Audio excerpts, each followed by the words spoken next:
Hey guys, what's up? It's Savannah. Welcome back to my channel and welcome back to another true crime episode here on my YouTube channel. Before we get started, I want to thank the sponsor of today's episode, which is BetterHelp. I've talked to you guys a lot about BetterHelp in the past, and if you've been watching me for a long time now or just very recently, you would know that I am someone who always advocates for getting help when you need it and not feeling ashamed or embarrassed, because getting help should not be something that's as taboo as it once was, and I'm really happy that as a society we seem to be more so coming around to the fact that it's okay to ask for help when you need it. So I was really happy to come across BetterHelp. If you've never heard of BetterHelp, BetterHelp is an online counseling service that matches you with a counselor after you take a survey, and for any reason at all, if you ever want to change counselors, you are able to do that free of any additional charge. Once you're matched with your counselor, you'll set up phone sessions, you can do video calls, you can text your counselor. BetterHelp has counselors that are specialized in anxiety, depression, relationships, LGBTQ+ matters, grieving, family struggles, sleeping, trauma, PTSD, and a bunch more. One of my favorite things about BetterHelp is you're able to use it in the comfort of your own home. There's no going to an office. All of the sessions can be done in the comfort of your own home, which is amazing. BetterHelp is available worldwide, and financial aid does qualify to those who are available. So if you want to try out BetterHelp, I'll have it linked in the description box below. All you have to do is use my code INSTINCT. It's just betterhelp.com/instinct.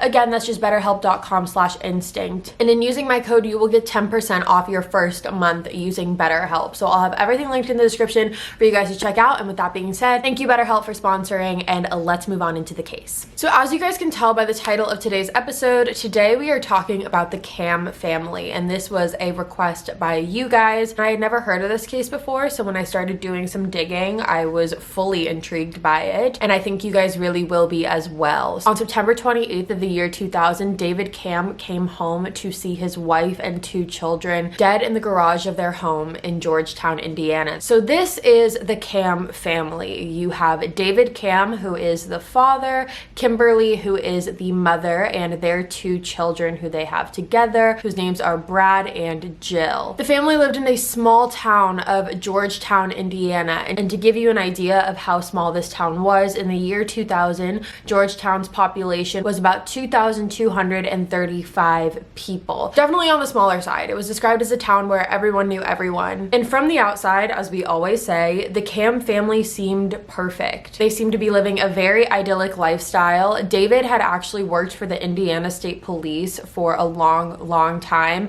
just about until 3 months before the murders occurred actually, and then he quit to join his family's business. He joined his family's business at waterproofing basements. That was their business that they had created, and this was actually a really great transition for David because it allowed him to spend a lot more time with his family. He had a lot more predictable hours, and along with that, he also got a pay raise. So he was making more money and able to spend more time with his family. So this was a win-win all the way around for everyone in the Camm family. So we are going to jump right to September 28th, 2000, and we are going to be talking about these events in the perspective of David Camm. So according to David, September 28th was a normal day, and when it reached about 7:00 p.m. that night, he had actually gone and played basketball at his local church. This was something he did quite frequently. He would go play basketball at the church with his friends, and on this particular night, he was there with about 11 other people playing basketball from about 7:00, and then he ended up leaving at about 9:20 p.m. Once 9:20 hit and the game was over, David got into his car and drove home, not knowing that his life was about to change forever. So once David pulled into the driveway, he opened the garage door to see that his wife Kim was laying dead on the garage floor next to their black SUV car, and automatically when David saw this, he went into full-blown panic mode. He jumped out of his car and ran over to his wife Kim.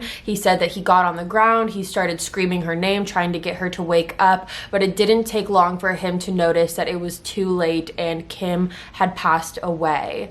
After realizing that Kim could not be saved, David said that his next thought was, where are the children? What about the kids? And so he looks into their car, and that is when he sees his son Brad spread out in the back seat of the car, and Jill was found sitting upright, but the top of her body was kind of folded over because she had already passed away as well. Now, according to David, the first thing he decided to do was grab his son Brad and put Brad on the ground and attempt to give him CPR. However, after deeming this CPR to be unsuccessful, David called the authorities. And when David called the authorities, you have to remember, again, he used to work for the people that he was now calling. So when he called the authorities, when he called 911, he didn't speak to the 911 operator. He basically said, get me your supervisor, get me the top of the top. My name is David Camm. And so he was directed to the supervisor who he had worked with, and he basically said that his entire family was dead and that they needed to get everyone out to his house right away. And that is when authorities took the call and were on their way. And while waiting for authorities, David ended up running across the street to his grandfather's house. He was neighbors with his grandfather, and his uncle was actually staying at the house at the time. So he ran in, told his uncle what was going on, and the two of them ran back over to the house together, and that is where they met the authorities. Now, this all happened very, very quickly. The authorities arrived to David's home approximately a little after 9:30, and when they got there, they were able to confirm that all three of David's family members, his wife and two children, were dead, and they had died of gunshot wounds. Kim and Jill were each shot once in the head, so basically execution style, and Brad had been shot in the abdomen. Now, when going through the crime scene, which was the garage of the Camm family home, authorities made multiple discoveries. The first one was that this crime scene, everything looked extremely clean. It didn't look like there was a struggle. It didn't look like there was a fight. It looked like someone had just gone in, shot three of them back to back, and that was that. Another thing that authorities found to be odd was they found Kim's shoes that she had been wearing that day on top, so sitting on top of the car that was in the garage, the car that the kids had been in when they were found dead, and the one that Kim was right next to when she was also found. And this was very, very odd to authorities because this isn't something that you usually do. It wasn't something that Kim usually did. You don't usually get out of your car and take your shoes off and put them at the top. It's not like a normal thing to happen. So it definitely raised eyebrows to authorities for sure as to, were her shoes taken off? Did she do this? Why would she do this? It just brought up a lot of questions. Now, along with the cleanliness as well as the shoes, there were also two other very big pieces of evidence that were discovered on the crime scene. And the first was a palm print. There was actually a palm print found on the car that was in the garage, the ones that the children and Kim were next to and in. And inside of this car, there was also a gray sweatshirt. Now, this gray sweatshirt, David said, did not belong to him. It did not belong to anyone in his family. And so this was a big piece of evidence. To have a piece of clothing that someone left behind on the scene was huge. And there was one very telling thing about this sweatshirt, and that was the collar of this sweatshirt. On the back collar of the gray sweatshirt, someone had written backbone in all capital letters. And at first, authorities really didn't know what to make of the term backbone. They didn't know if it was a person, if it was a nickname, or if it was just something someone wrote in there. They didn't know if it had any meaning. However, they knew that they needed to find out. So they collected all of the evidence that was necessary from the crime scene, and they started their investigation. Now, it did not take long for police to come up with the theory that they believed happened the night of September 28th. Authorities automatically believed that David was responsible in this. They thought that he was the one who had murdered his wife and children, and only 3 days after their murder on October 1st, 2000, David was arrested for all 3 of their murders. And remember, again, these are the same people that David was just working with months prior. So now to have colleagues arrest him for the murder of his family, everyone was absolutely shocked by this. So now this case headed to trial, and this trial began on January 14th, 2002. Now, one of the main pieces of evidence that the prosecution used against David was the shirt that he had been wearing the night of the murders. David was instructed to hand over all of his clothing to the authorities so they could test them, and when they did that, they found that David's shirt had about 8 different blood spatter stains on it. Authorities actually brought in a blood analyzing expert, and this expert was able to determine that these 8 spatters of blood is something called high velocity impact spatter. The expert said that the blood spatter that was found on David's shirt is the result of blood being hit by something very hard and very fast, and that's what causes the spatter. The expert also said that whoever had this spatter on them would have had to have been very close, within about a 4 4-feet radius of the target. So basically this expert is saying that David held the gun to his family at close proximity and pulled the trigger, and because he was within that 4 feet proximity, the spatter came back, and that is what the high velocity impact spatter is. David defended himself on this by saying that the blood spatter was actually the cause of him transferring Brad out of the car when he tried to give him CPR. So he's saying that when he took Brad out of the car and placed him on the ground, he ended up getting Brad's blood on him in the process, and that's what the blood is from. The prosecution also tried to argue that David made a phone call from his house at 7:19 p.m. that night, which would completely debunk his alibi, because he said that at 7 o'clock he was at the church playing basketball. And so the prosecution was saying that he wasn't at the church playing basketball, he actually was at home because they had this phone call to prove it. However, in the trial, Verizon, like Verizon Wireless, the cell phone carrier, they actually came forward and said that ironically enough, there was a system malfunction and the timestamps were wrong. So even though it said that David made that phone call at 7:19 p.m., he actually made it the hour earlier at 6:19 p.m., which would place him at home at the time and still allow him to go to church later that night to play basketball. Now, like I mentioned earlier, David was not playing basketball alone. He was playing basketball with about 11 people, and all of those 11 people, not one of them has come forward and said that David was either not there or left the game at a certain point, left early, just dipped out for a couple minutes. Everyone at that basketball game said that David was there from 7 o'clock when it started to about 9:15, 9:20 when it ended. And I want to point out that the medical examiner concluded that the family's deaths occurred around 8 o'clock p.m. So that would have been about an hour after the basketball game started. So if David was seen by everyone in that basketball game at the gym at that time, how is it possible that he could have gone home and shot his entire family? That was basically the defense's argument in that statement. Now, during the trial, obviously the prosecution also wanted to find motive, and it did not take long for them to find this either. So during the investigation process, it was discovered that throughout his marriage with Kimberly, David had had about 12 affairs. Now, it wasn't really clear what the exact number was between the amount of women David had physical relationships with versus the amount of women that David had approached to have relationships with, however, was shot down and rejected by these women.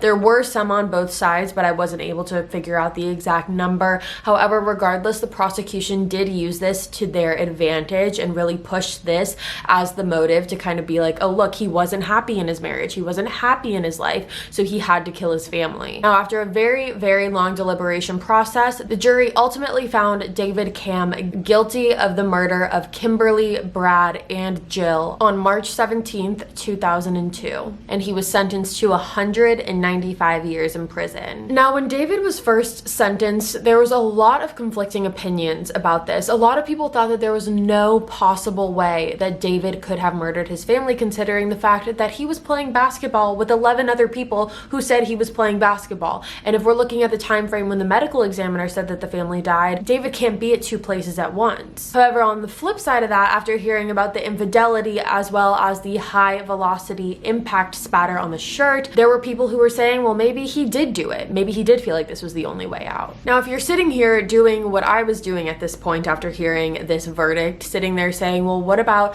the handprint on the SUV? And what about the sweatshirt in the back of the car? These things were actually never investigated, and it would take years until they were looked at again. So now we're gonna fast forward to 2005. So at this point, David had been in prison for about 3 years, and it was at this point that the sweatshirt that was found in the back of the car, the one that said backbone, was ran again for testing. And when this happened, authorities found an unidentified male's DNA on this sweatshirt. So when this unidentified male's DNA was discovered, the DNA was then ran through a database, and to authorities' surprise, they actually got a hit on the DNA. So this DNA came back as a match to a man named Charles Boney. Charles Boney was a man who had been convicted of 3 counts of robbery and 1 count of attempted robbery in 1989. And in 1993, Charles was sentenced to 20 years for 3 counts of armed robbery and 3 counts of criminal confinement, all which Charles chalks up to him being just young, foolish, and ignorant. Charles also had a history of attacking women, and even though Charles didn't spend the whole 20 years in prison, he was released from prison only 3 months prior to the murders. Now, Charles's sweatshirt wasn't the only piece of DNA that was left on the crime scene, because the palm print that was found on the SUV also belonged to Charles Boney. Now, the prosecution team on the original trial with David got so much heat for this, because everyone was now looking at them saying, how could you have missed this? How could you have missed this unidentified male who has a record, whose DNA was left at the crime scene? How did this go unnoticed? And the prosecutor for this got so much heat from it. Everyone was really mad at him, but he defended it by saying that he did run these things through the database and nothing came up. He was told that nothing came up. He basically said that this just wasn't his fault, essentially. So obviously, with the DNA coming back to match Charles, authorities knew that they had to bring him in for questioning. Now, at first, Charles denied ever knowing David Camm, ever seeing David Camm, ever being in that house. He denied every little thing. One thing that he did come forward and confess, though, was when he said he had a foot fetish. Charles confessed to having a foot fetish, and when authorities heard this, they made a very quick connection to the fact that Kim's shoes were found on top of her car. Authorities couldn't figure out before why the heck Kim's shoes would be on top of her car, but if Charles was there and murdered Kim and had a foot fetish, he could have taken her shoes off, and this would have just added a sexual component to the murders. Charles did admit to understanding the logic as to why people would connect the fact that Kim wasn't wearing any shoes when she was found to him having this foot fetish. However, he just said that it's just not true. Now, after making his initial statement, Charles then changed his story a little bit. So after going on record saying that he never knew Charles, never met him, none of that, he actually did end up getting interrogated again and changing his story. And before we get into what he told authorities, I want to tell you what he said about lying about not knowing Charles. He said, quote, "I gave Pinocchio a run for his money at the Oscars," in reference to the lies that he made about not knowing David. Kind of an unsettling thing to hear someone say, but regardless, after the first initial statement, Charles then changed his story and said that he actually did know David, and the only reason he did know him was because he met him one night playing basketball with him, and David had approached Charles asking him if he knew anywhere that David could get a handgun. So Charles is saying that David was asking he knew of any place to purchase a handgun, essentially. Now, due to the DNA that was found at the scene, police thought that this was enough evidence to go ahead and arrest Charles. So on March 5th, 2005, Charles was arrested and charged with the murder of the Camm family as well as conspiracy to commit murder. And then 4 days after Charles' arrest, David's charges were actually completely dropped against him and he was released from prison. Now, when this happened, David said that he thought this was completely too good to be true. He didn't believe it. He was so shocked that this could happen. But ultimately, this did turn out to be too good to be true. Only 1 hour after David was released from prison was he rearrested on the same charges of murdering his family. He had been released from prison, he was at his house, and authorities pulled up and arrested him again.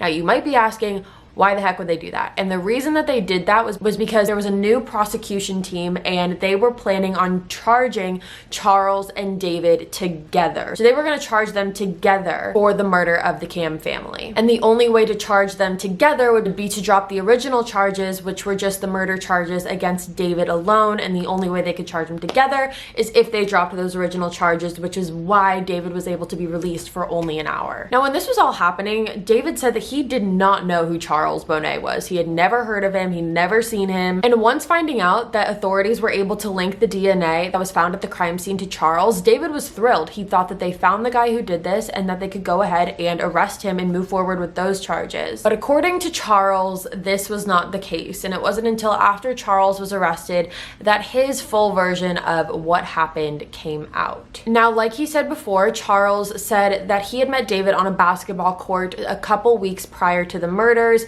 and David had approached him asking him if he knew how to get in contact with a handgun. Charles said he didn't know what the handgun was initially going to be used for. On September 28th, though, Charles did bring a handgun to David. I don't know how he got it. I don't know where he got it from, but he had a handgun and he was giving it to David. And according to Charles, he said he wrapped the handgun in the gray sweatshirt that said Backbone on it. That was what he used to transfer the gun in. According to Charles, he said once he got into the house, he handed David David the gun, and at that same time there was a black SUV pulling into the garage. This black SUV belonged to Kimberly and was carrying Kim and her 2 kids, and without saying anything, Charles said that David walked into the garage where his family was. Charles stayed inside of the house, and that is where he heard 3 gunshots go off. After the 3 gunshots went off, David walked back into the house and Charles asked him what he was doing, and according to Charles, that is when David then tried to shoot him. However, there were no bullets left in the gun, so this was unsuccessful. Charles then said he tried to chase David through the house, which has always been a question of people asking, why would you chase someone who has a gun? And Charles has never really given a viable explanation. He just said that he knew that the gun wasn't loaded, so he knew that he wasn't going to get shot. He was just trying to go after David. It was never really said when or how Charles left that situation, but he ultimately did. Now, both David and Charles's trial began in January 2006, and their trials occurred on opposite sides of the state. Now, when it came to David's trial, the prosecution argued that the reason that David murdered his family was not because of the affairs that David was having. However, it was because Kim had found out that David was molesting their youngest daughter, Jill, and she was confronting him about it. And he knew that he had to kill his family in order to cover up the crime. Now, when it comes to David, he's been very vocal around the fact that this is just absolutely ludicrous. He never molested his daughter. And when he talks about it, you can tell he gets very, very angry about this accusation. And prosecution really didn't have anything to back this up. There wasn't really any secure evidence that proved that David was molesting his daughter. Kim's friends did testify, saying that she was upset in the weeks leading up to the murder, and they also testified that Kim was planning on going on a family vacation without David, just her and the kids, to Florida. The defense argued that there was no marital problems between Kim and David. Kim did not disclose to any of her friends about marital problems, and that David had just remodeled their master bedroom. So why would he remodel the master bedroom if he was just planning on killing his family? So the argument there was, why would he remodel his master bedroom if he was just going to go ahead and kill his family? Now, something very interesting came to light in this second trial, and that was a DNA analyst named Lynn Scamahorn. I don't believe I'm pronouncing that correctly. It doesn't sound right. She actually testified in the second trial, and she said that in preparation for the first trial, the prosecutor actually threatened her after she told him that David's DNA was not found on Charles Boney's sweatshirt after conducting over 300 tests. So basically, the prosecution was just trying to fake blame, saying